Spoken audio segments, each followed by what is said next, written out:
Hello everyone, my name is Ekaterina and today we're going to be playing a game called Dagon or Dagon, I'm not sure how to pronounce it. This is apparently based on a Lovecraft story called Dagon. I don't know anything about it, I haven't read it. But I mean, if it's based on Lovecraft, that means it's going to be horror with some horror elements, so I'm excited. Yeah, let's start.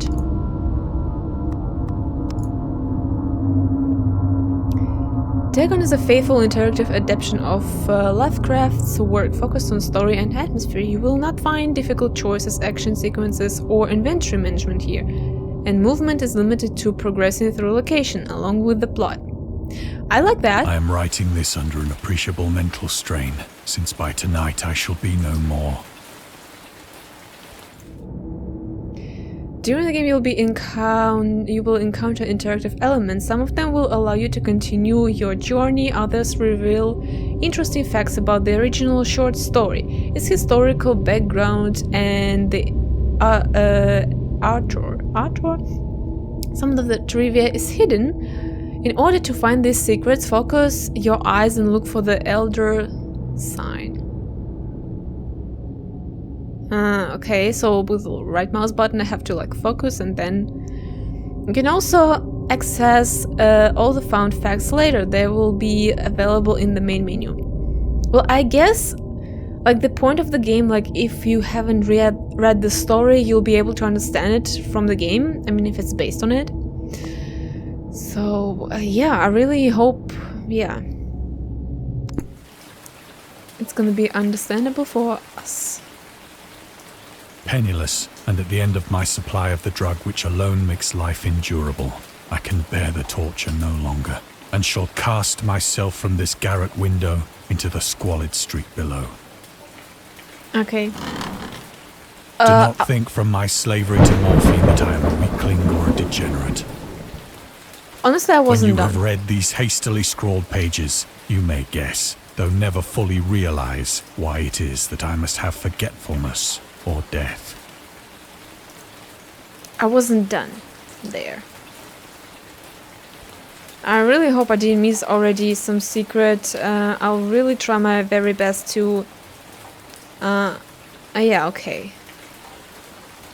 inspect as many things as I can. Morphine entered into use in the 19th century and was routinely administered to treat severe pain during the American Civil War and World War I. It was also sold without restriction until 1914. Morphine became more popular after the invention of the hypodermic syringe around 1854. Friedrich Serturner, who first isolated the substance, originally named it Morphium, after Morpheus, the Greek god associated with dreams. At the time when Dagon was published, morphine abuse, known as soldier's disease, already posed a big problem in the United States. Interesting. I like that with some historical facts. That's really nice. So I don't know about anything about this guy. He's in some house and he's using morphine because it was like that back then. It was in one of the most open and least frequented parts of the broad Pacific that the packet of which I was supercargo fell a victim to the German sea raider.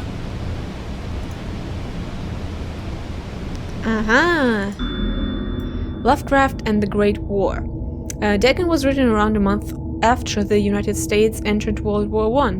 Lovecraft was actually interested in its course.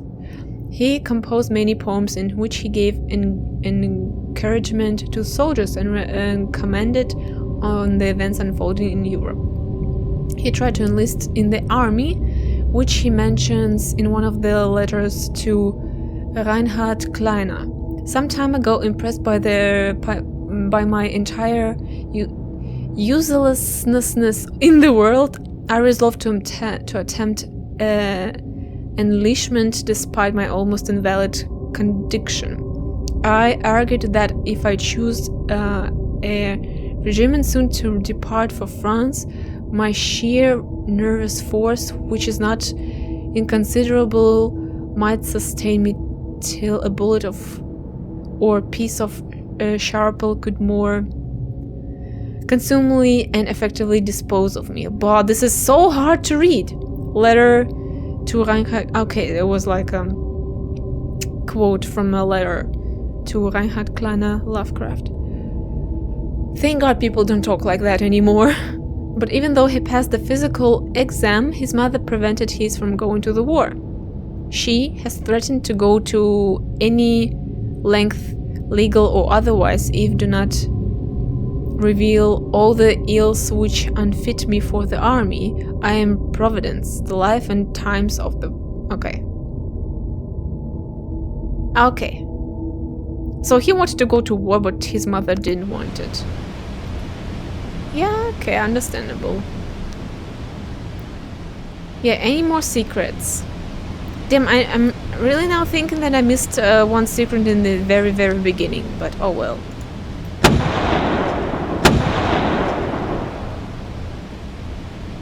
The Great War was then at its very beginning, and the ocean forces of the Hun had not completely sunk to their later degradation. It's a very pretty game, I gotta say. Very pretty.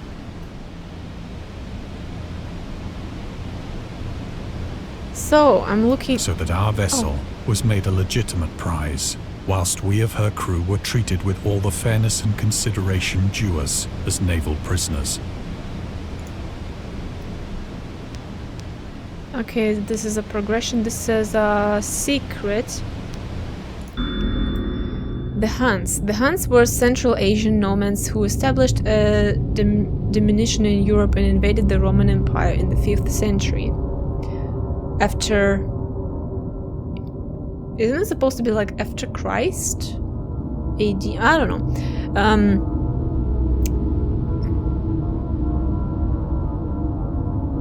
Is it called after Christ in English? Right. Like there's before and never mind. They were known as brutal, deadly warriors and masters of quick raids who also developed powerful composite bows, lassos, and early siege weapons. Who? Asian nomads, okay. During World War I, the British used the word Hun as a synonym for Germans. Hun? A synonym for Germans. But why Hun? Okay, in order to emphasize their brutality. What? But it says the Huns was Central Asian nomads. Okay, never mind. However, the term originated when the German Emperor Wilhelm II gave a speech to his troops on 27th July 1900 before they embarked to China. Should you encounter the enemy, he will be defeated. No quarter will be given. Prisoners will not be taken. Whoever falls into your hands is forfeited. Just 1,000 years ago, the Huns, under their king Attila, made a name for themselves. One that every day makes them seem mighty in history and legend. May the name German be affirmed by you in such a way in China that no Chinese will ever again dare to look cross-eyed at a German. The refusal to take prisoners was a clear breach of the laws and customs of war adopted during the First Hague Convention of 1899. If I'm not mistaken, China invented like this gunpowder. We've got some movement. So liberal, indeed, was the discipline of our captors that 5 days after we were taken, I managed to escape alone in a small boat with water and provisions for a good length of time. How did you do that?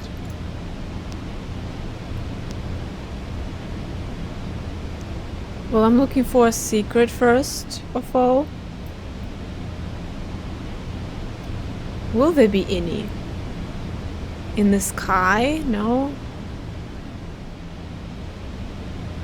No, nothing. Seriously? No more facts? Well, fine. When I finally found myself adrift and free, I had but little idea of my surroundings.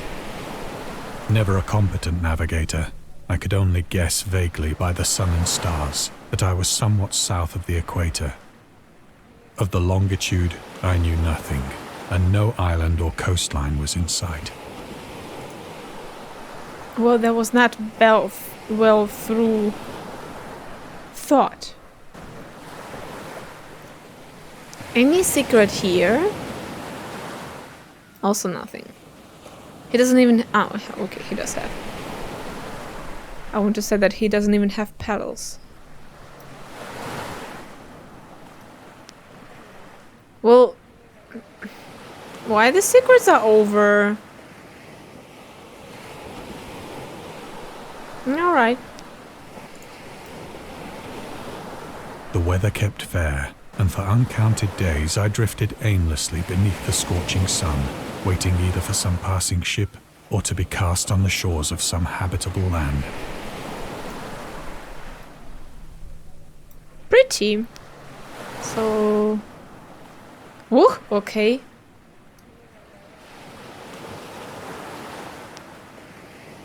Oh, there's the symbol. Oh no, did I miss it before? The Return to Short Stories. Dagon was written in July 1917 and first published in 1919 in The Vagrant, an amateur magazine focused on the supernatural. The story in the first is the first of his stories that introduced an element from the Cthulhu Mythos, Dagon itself. A pagan cult worshipping Dagon later appears in the shadow of the Innsmouth, one of the Lovecraft's most popular works. 1917 is also the year when he wrote The Tomb, and a story about Jervis Dudley, a daydreamer who discovers a mysterious mausoleum in the woods by the house and becomes obsessed with it. These two works marked Lovecraft's return to short story writing after he burned most of his attempts at the genre 9 years prior and decided to concentrate on poetry. Lovecraft stated that it was his friend William Paul Cook, a literary publisher and critic, who convinced him to start writing weird fiction again. Oh, did I miss other secrets? Because, like, honestly, it was really hard to notice.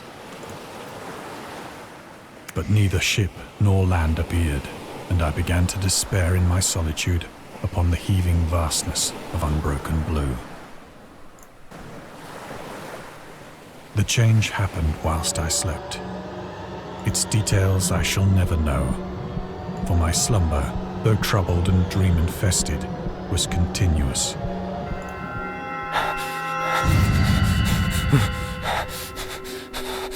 Oh, that's some change. That's some... They do really like aliens or something not from this world, the squids and all the sea fishes. Nah. So, le secret? I mean, I can barely move, so I don't think maybe I missed it. But that's cool looking, I gotta say. I really like that. I appreciate that. Okay. When at last I awoke, it was to discover myself half sucked into a slimy expanse of hellish black mire, which extended about me in monotonous undulations as far as I could see. Yeah. And in which my boat lay grounded some distance away. Yeah. Though one might well imagine that my first sensation would be of wonder at so prodigious and unexpected a transformation of scenery, I was in reality more horrified than astonished. Yeah. For there was in the air and in the rotting soil a sinister quality which chilled me to the very core. The region was putrid with the carcasses of decaying fish and of other less describable things which I saw protruding from the nasty mud of the unending plain. Why am I like hovering? Ugh! Perhaps I should not hope to convey in mere words the unutterable hideousness that can dwell in absolute silence and barren immensity. There was nothing within hearing and nothing in sight save a vast reach of black slime. Yet the very completeness of the stillness and the homogeneity of the landscape oppressed me with a nauseating fear. The sun was blazing down from a sky which seemed to me almost black in its cloudless cruelty, as though reflecting the inky marsh beneath my feet.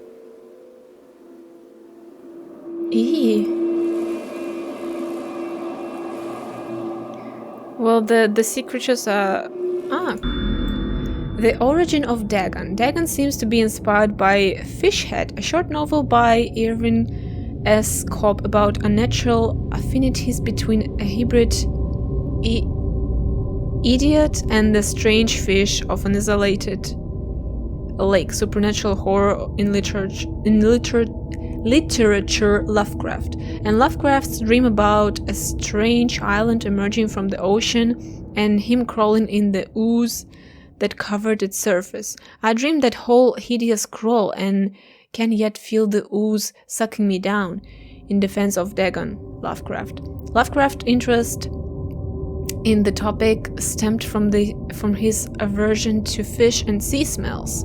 In his own words, I have hated fish and feared the sea and everything connected with it. No wonder, the sea is scary, okay? It's a scary place. And who knows what lives there, because there are some depths that people haven't discovered yet. I connected with it since I was 2 years old, but I cannot recall what early experience gave me such a profound and lasting aversion to the sea and seafood. The Dweller in Darkness, Lovecraft, 1927, Donald One Dry.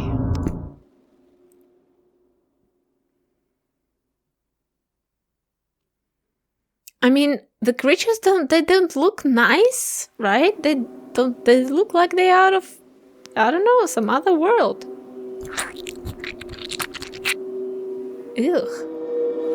As I crawled into the stranded boat, I realized that only one theory could explain my position.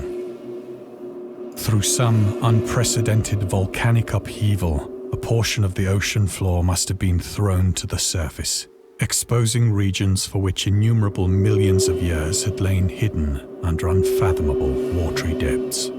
Yeah. So great was the extent of the new land which had risen beneath me that I could not detect the faintest noise of the surging ocean, straining my ears as I might. Nor were there any seafowl to prey upon the dead things. Well, I'm mostly concerned about this moving rock there. So we can progress. This is what is that? Like a toonfish can or something. So any secrets? Well, that keeps reflecting me and confusing me. Honestly, I don't see any secrets.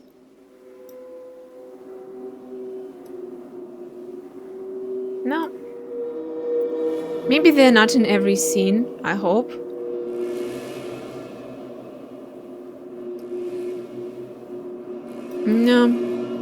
No, I think we're good. For several hours I sat thinking or brooding in the boat, which lay upon its side and afforded a slight shade as the sun moved across the heavens. Yeah. As the day progressed, the ground lost some of its stickiness and seemed likely to dry sufficiently for traveling purposes in a short time. Yeah. That night I slept but little, and the next day I made for myself a pack containing food and water, preparatory to an overland journey in search of the vanished sea and possible rescue. The question why the creatures are still alive, I mean, they can't live without water for a very long time. Or they shouldn't. Okay. Well, good that he still he still has his food and stuff. Okay, well, I can't really turn, so I'm gonna quickly check for secrets. I don't think there are any. Stars? No, also no. Yeah, okay, I think we're good. On the third morning, I found the soil dry enough to walk upon with ease. The odor of the fish was maddening, but I was too much concerned with graver things to mind so slight an evil, and set out boldly for an unknown goal.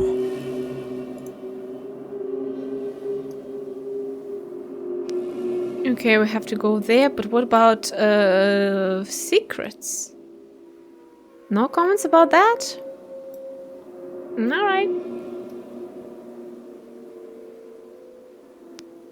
Well, I don't see anything.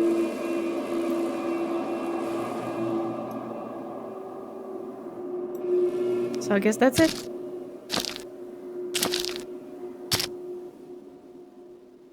All day I forged steadily westward, guided by a faraway hummock which rose higher than any other elevation on the rolling desert. What the hell is this? Oh, there's some weird rocks. And what the hell is that? Can we talk about this? This looks like something from Dead Space. Xenomorph or whatever he was called. No, Xenomorph is a alien. This is something different. They were called something different. Alright, I don't think again I saw any secret. So I guess we go.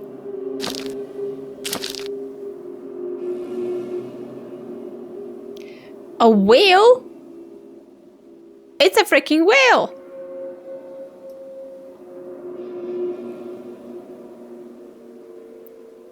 Well, this doesn't look like a sea creature anymore. This is also something like from Star Troops or something. The movie. There was this aliens. They're like gigantic bugs or something.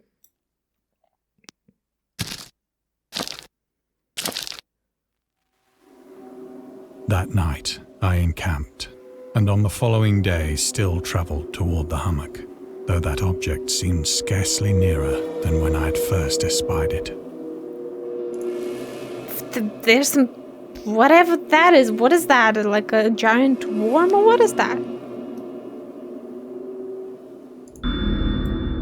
The horrors of the ocean, the creator of the Cthulhu Mythos, and the fictional underwater city of Erlier was convinced that life could not exist at the bottom of the ocean because the water pressure would make it uninhabitable. Today we know that the darkest depths of the ocean are home to many regular organisms. Peculiar. Not regular. The deepest dwelling fish we have discovered so far, the Mariana snailfish, can live about 8,000 meters, more than 60,000 feet. Well, this doesn't say anything, but 8,000 meters is pretty damn deep below the ocean surface, in never-ending darkness and at hellishly crushing pressures, hundreds of times stronger than those found at sea level. They need to have some hard body, right? So they won't get crushed by the pressure. Something like that. Have you seen the cartoon Finding Nemo? There was this fish with a lantern, though. They live really deep down in the ocean. Upon clanging at the modern photos of the deep sea creatures, such as the Yeah, angelfish, I think. It was called angelfish, no? With a lantern? Maybe, I don't know. Anglerfish, the fangtooth or the viperfish, and their truly Lovecraftian characteristics, it's hard not to find some irony in this.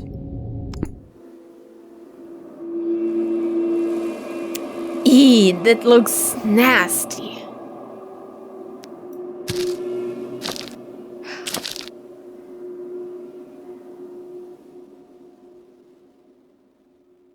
By the fourth evening, I attained the base of the mound, which turned out to be much higher than it had appeared from a distance.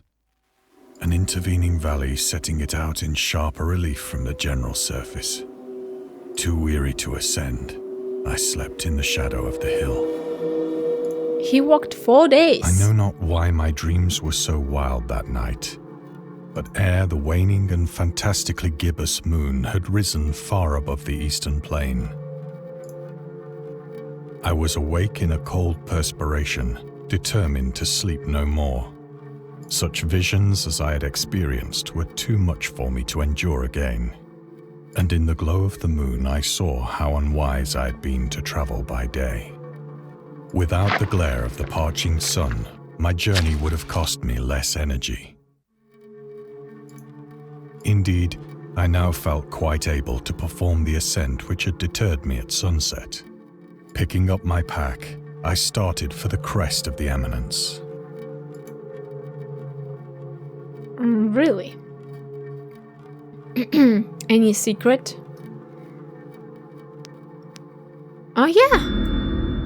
The loner, contrary to popular opinion, Lovecraft was not an even frowning, eccentric, grumpy loner. He considered himself to be a person who appreciated humor. Moreover, he would often meet with friends in his apartment or at various cafes in Brooklyn and Manhattan. At times his social life was so intensive his work would suffer for months.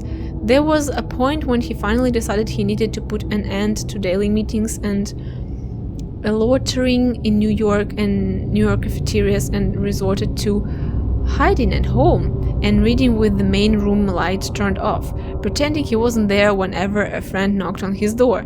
He also had another method of deterring his guests, which involved greeting them in a bathrobe, which an unmade bed visible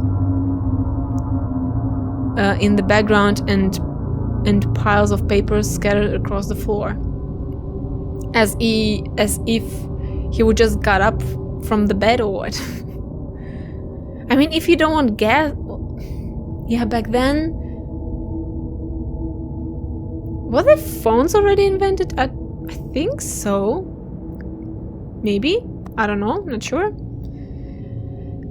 Yeah, okay. I have said that the unbroken monotony of the rolling plain was a source of vague horror to me.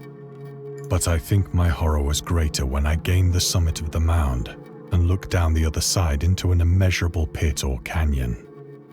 And what's there? Whose black recesses the moon had not yet soared high enough to illumine. I felt myself on the edge of the world, peering over the rim into a fathomless chaos of eternal night.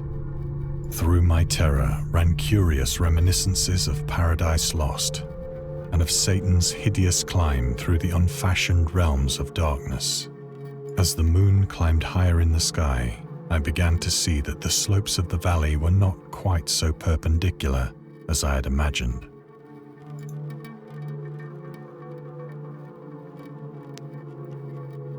Well, I don't think there will be any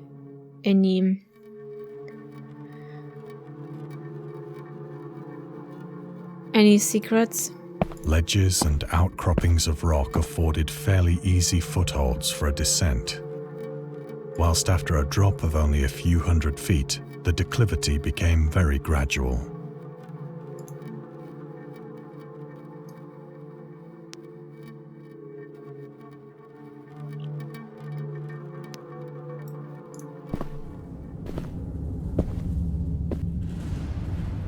Urged on by an impulse which I cannot definitely analyze, I scrambled with difficulty down the rocks and stood on the gentler slope beneath, gazing into the Stygian deeps where no light had yet penetrated. All at once, my attention was captured by a vast and singular object on the opposite slope, which rose steeply about 100 yards ahead of me, an object that gleamed whitely in the newly bestowed rays of the ascending moon.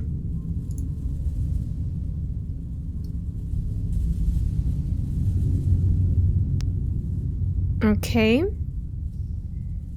Secret.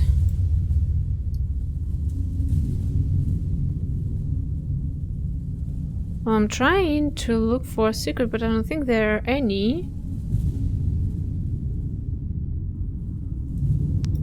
So let's progress. That it was merely a gigantic piece of stone, I soon assured myself. But I was conscious of a distinct impression that its contour and position were not altogether the work of nature. A closer scrutiny filled me with sensations I cannot express.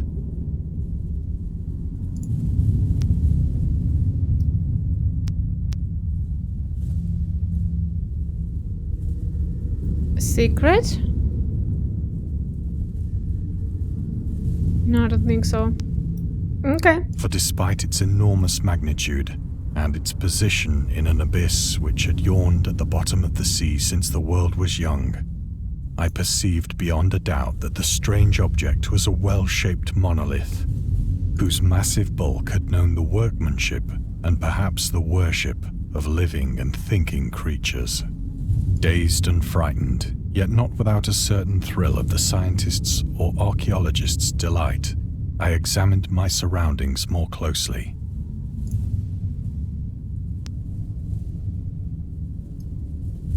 Well, I don't think a secret has appeared, so let's progress. The moon, now near the zenith, shone weirdly and vividly above the towering steeps that hemmed in the chasm, and revealed the fact that a far-flung body of water flowed at the bottom, winding out of sight in both directions and almost lapping my feet as I stood on the slope. Across the chasm, the wavelets washed the base of the cyclopean monolith, on whose surface I could now trace both inscriptions and crude sculptures.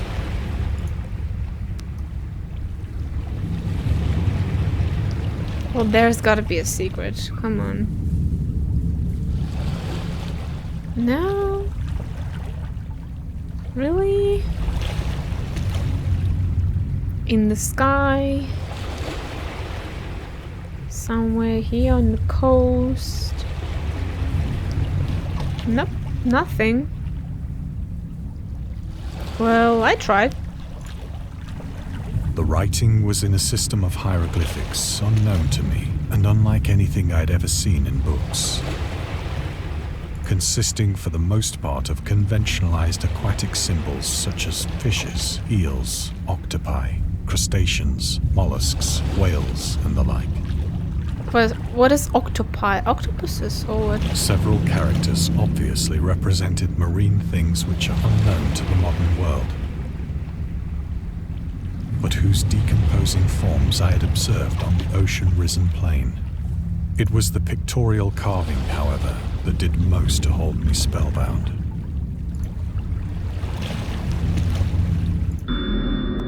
Storytelling methods. Dagon contains many themes and storytelling methods that Lovecraft developed in his later works, such as telling the story through carvings at the Mountains of Madness, the Nameless City, journals and characters' notes, The Shadow Out of Me, The Hunter of the Dark. I think I've read At the Mountains of Madness, but I'm not sure, it's been a long time ago. Islands emerging from the ocean, The Call of Cthulhu, or fictional beings and deities based on real events and mythologies. Migo in the Whisperer in Darkness. It's also considered the origin of the popular Cthulhu Mythos.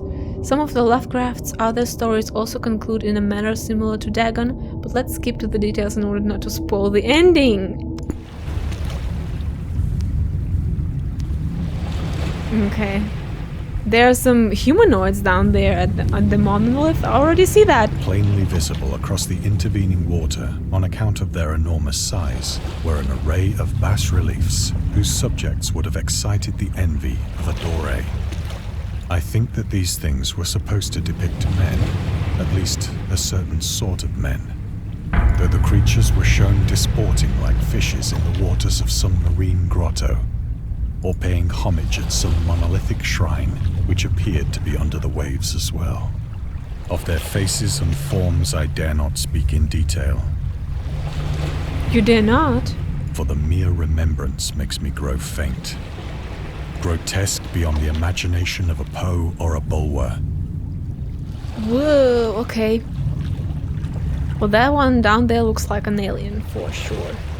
They were damnably human in general outline, despite webbed hands and feet, shockingly wide and flabby lips, glassy, bulging eyes, and other features less pleasant to recall. Such as? Curiously enough, they seem to have been chiseled badly out of proportion with their scenic background. For one of the creatures was shown in the act of killing a whale, represented as but little larger than himself. They're as big as whales? What? I remarked, as I say, their grotesqueness and strange size, but in a moment decided that they were merely the imaginary gods of some primitive fishing or seafaring tribe. Some tribe whose last descendant had perished eras before the first ancestor of the Piltdown or Neanderthal man was born. Secret? I don't think so. Awestruck at this unexpected glimpse into a past beyond the conception of the most daring anthropologist, I stood musing whilst the moon cast queer reflections on the silent channel before me. Then, suddenly, I saw it. Where? I did... Oh. With only a slight churning to mark its rise to the surface, the thing slid into view above the dark waters. Fiend-like and loathsome, it darted like a stupendous monster of nightmares to the monolith, about which it flung its gigantic scaly arms, the while it bowed its hideous head and gave vent to certain measured sounds. I think I went mad then. Of my frantic ascent of the slope and cliff, and of my delirious journey back to the stranded boat, I remember little.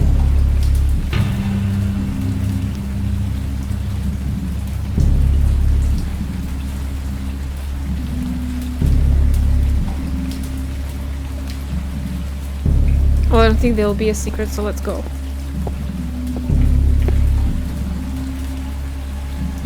I believe I sang a great deal and laughed oddly when I was unable to sing. Okay, well, I think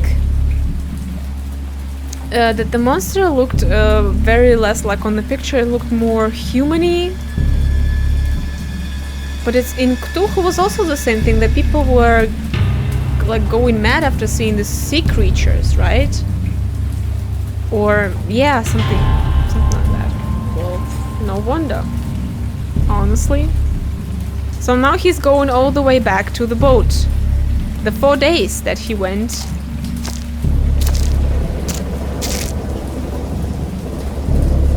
I have indistinct recollections of a great storm sometime after I reached the boat.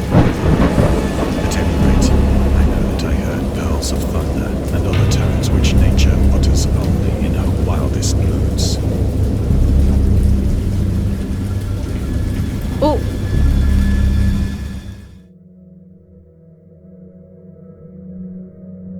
When I came out of the shadows, I was in a San Francisco hospital, brought thither by the captain of the American ship which had picked up my boat in mid-ocean. In my delirium, I had said much, but found that my words had been given scant attention.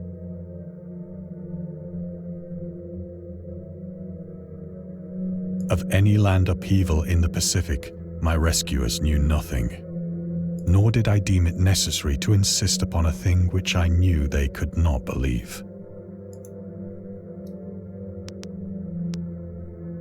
Okay, I'm looking for... There's gotta be... The Defense of Dagon. In 1921, Lovecraft releases a series of 3 essays. The Defense... Pure Pens, The Defense Remains Open, and Final Words, later published as a collection titled In Defense of Dagon, in which he rebooked a series of criticism directed at his work. Some notable quotes: "I paint what I dream and will let the public settle the rest among themselves. Mr. Monday asks the raison d'être of Dagon, I will give it, purely and simply to reproduce a mood, its object in the simplest in all art. Portrayal? Like portrait and something else. The physical horror of wars, no matter how extreme and unprecedented, it's some hard word, hardly have a bearing on the entirely different realm and supernatural terror. Ghosts are still ghosts. The mind can get more thrills from unrealities than from realities." In the essay, Lovecraft touches upon the topics of atheism, materialism, the quest for truth, and the love of science.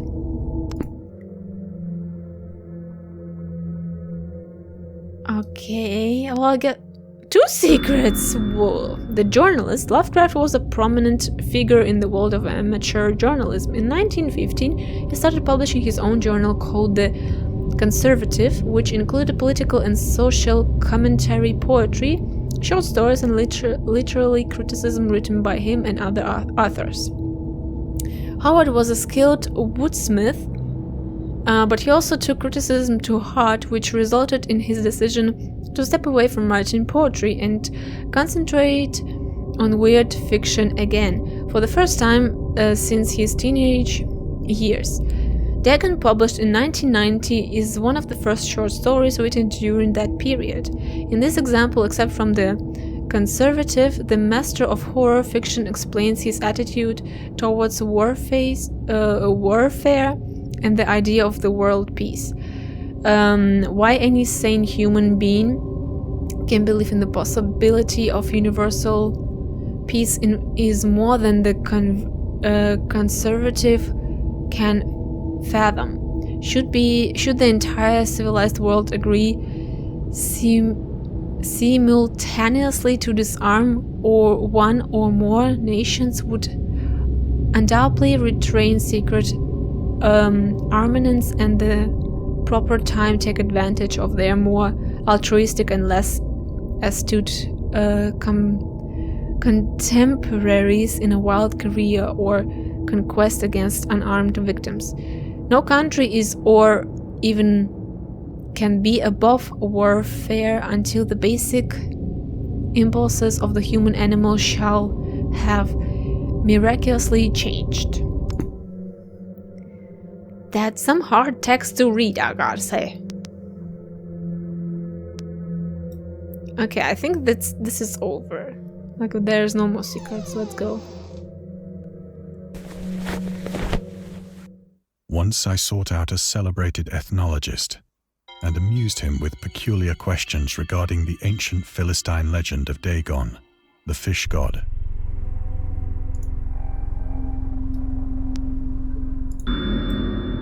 Dagon was the main deity of the Philistines, worshipped throughout in the Middle East as the ancient god of fertility and crops. In Hebrew, the word Dagon was a common noun for grain.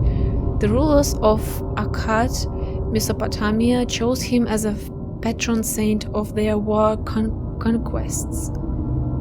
He also appeared as the justice of the dead in an Assyrian poem and an underworld prison warder in one of the Babylonian texts. He is often mistakenly taken for a fish god due to the wrong interpretation of his name, and as in Hebrew the word dag means fish. In Lovecraft's work, Dagon is an underwater deity ruling over the deep ones, a humanoid race with fish traits that resides in the oceans. He is worshipped by a secret cult called the Esoteric Order of Dagon. Okay.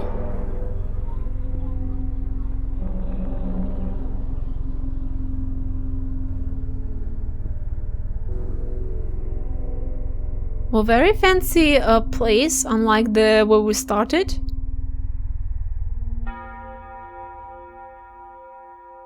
And what now? Oh, there, okay.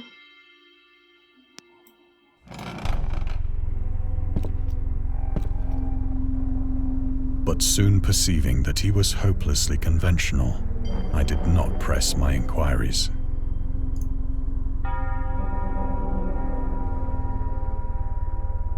Okay, there's some weird mistake. Like, I can twist all around, but then it's just... yeah. August Derleth and the Cthulhu Mythos. August Derleth was an American writer and an anthologist. He also befriended Lovecraft and published many of his works through his company Arkham House. Although they greatly contributed to the popularization of the author's work after his death, he is surrounded by numerous controversies. One of his most questionable decisions involved introducing the good versus evil doctrine. Derleth was a devout Catholic to the Cthulhu Mythos, which contrasted with Lovecraft's view of the world and his approach to cosmic horror. As a result, the author's work are often misunderstood and misrepresented in today's culture. It is also worth noting that Lovecraft was never really interested in creating a mythology, and the term Cthulhu Mythos was coined by Derleth after the author left the mortal plane.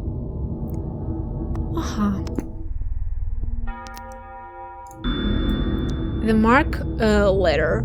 Lovecraft's attempt to find a job in 1925 were influenced by advice he received from friends. Among others, he started freelancing for a marketing magazine, where he would write announcements and commercials. Feel free to judge his copywriting skills for yourself. From an ad for Curtis Woodwork. Curtis Woodwork embraces both the usual structural units and the cleverest contrivances of built-in or permanent furniture such as bookcases, dressers, buffets, and cupboards. Every model is conceived and created with the purest art, ripest scholarship, and mellowest craftsmanship which energetic enterprise can command, and made to conform rigidly to the architecture of each particular type of home. The cost, considering the quality, is amazingly low, and a trademark of the individual pieces prevents any substitution by careless contractors. Source: Lovecraft Studies, Volume 7, Number 1, Lovecraft, Yoshi. Okay, a lot of reading.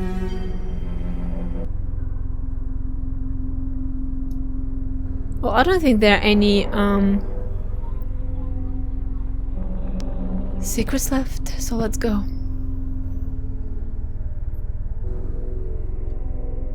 Hello?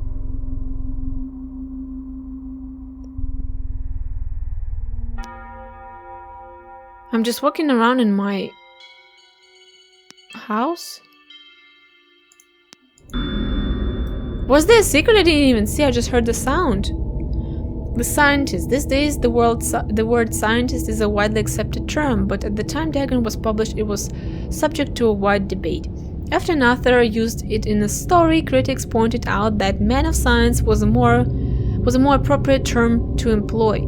He admitted in Defense of Dagon that as Dagon were to be reprinted, and he would indeed use the phrase they suggested. Scientist was coined as an analog to artist, to be used when referring to those studying different branches of science. Yet, in the 19th and early 20th century, scientific researchers in Great Britain and the United States were of the opinion that man of science, resembling the term man of letters, was the only proper choice. Among other things, it was gender-specific, indicating that science was an endeavor to be pursued by only one sex.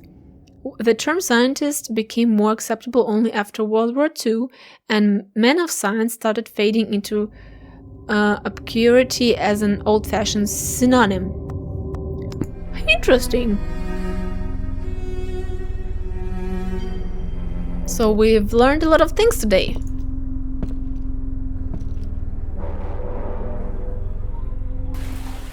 It is at night, especially when the moon is gibbous and waning, that I see the thing. Yeah, what about my fancy apartment? What happened? I tried morphine. Yeah? But the drug has given only transient surcease, and has drawn me into its clutches as a hopeless slave. So now I am to end it all, having written a full account for the information or the contemptuous amusement of my fellow men. Okay, so he's gonna maybe inject a deadly dose. Again, I heard a sound, I didn't see a sign. Elder sign. At another house where people were stirring, he asked questions about the gods and whether they danced often upon Larian. But the farmer and his wife would only make the elder sign and tell him the way to Nir and Ulta, the dream quest of unknown Kadath, Lovecraft. Elder sign is a protective symbol that can be found in various works of pop culture, usually representing a 5-pointed stars with a 9-flame symbol in its center. For example, in games inspired by Lovecraft's writing, it is supposed to ward away all kinds of cosmic horrors. However, this is a later version of the sign created by Arthur's friend, writer August Derleth. In our game, we have used the original symbol as designed by Lovecraft, in the form of a 6-pointed branch. Oh, which he sometimes included in letters to his friends. I honestly didn't see it. Lovecraft owned tobacco and alcohol. Lovecraft hated tobacco, even though he used to smoke when he was 12 in order to look and feel like an adult. In his correspondence with friend Reinhard Kleiner, he claims that he quit as soon as he started wearing long pants. He also had a very strong opinion about alcohol, as evidenced by his letter to Zealia Brown dated 13 February 1928. As for the matter of drinking, I have never tasted intoxicating liquor and never intend to. Having a strong, authentic disgust at anything which blunts or coarsens the delicate natural equipoise of the evolved human intellect and imagination. Drinking excited my personal repugnance, hence I don't drink. Let their heart do what they will. I am rather in favor of the prohibition of any one antisocial force as well as of any other source. The spirit of revision, Lovecraft's letter of Zealia Brown, Reed Bishop, Lovecraft, Sean Branley, and Andrew Lemon Yoshi. Okay, good.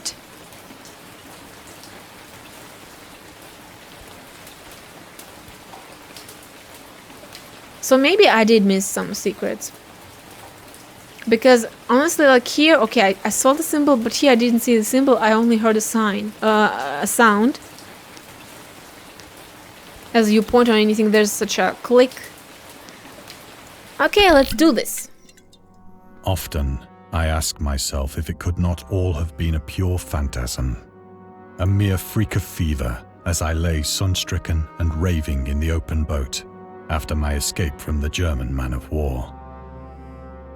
This I ask myself, but ever does there come before me a hideously vivid vision in reply. I cannot think of the deep sea without shuddering at the nameless things that may at this very moment be crawling and floundering on its slimy bed, worshipping their ancient stone idols and carving their own detestable likenesses on submarine obelisks of water-soaked granite. I dream of a day when they may rise above the billows to drag down into their reeking talons the remnants of puny, war-exhausted mankind. Of a day when the land shall sink and the dark ocean shall ascend amidst universal pandemonium.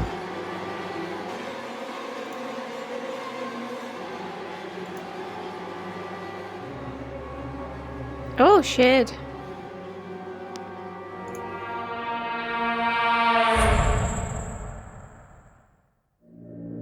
The end is near. No. I hear a noise at the door, as of some immense slippery body lumbering against it. Yeah. Okay, I can continue through there, but maybe we're gonna find less secrets? Although I don't think so.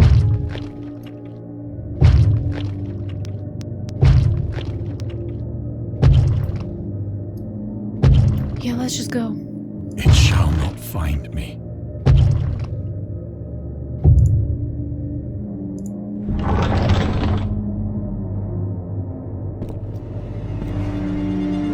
God, that hand!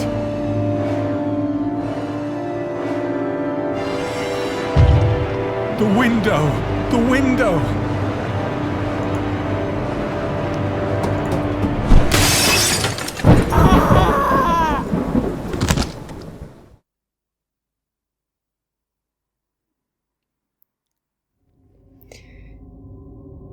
We hope you enjoyed immersing yourself in our little pool of cosmic horror. We would appreciate if you took a look at the moment rated. Yeah, Will. Yeah, I liked it. It was pretty atmospheric, Lovecraft-based horror narrative story. I liked it. No complaints. No complaints. It was nice voice acting. Nice sound effects. Maybe I wish there would be a bit more music on the background, but it was good. I liked it. Thank you for watching and see ya!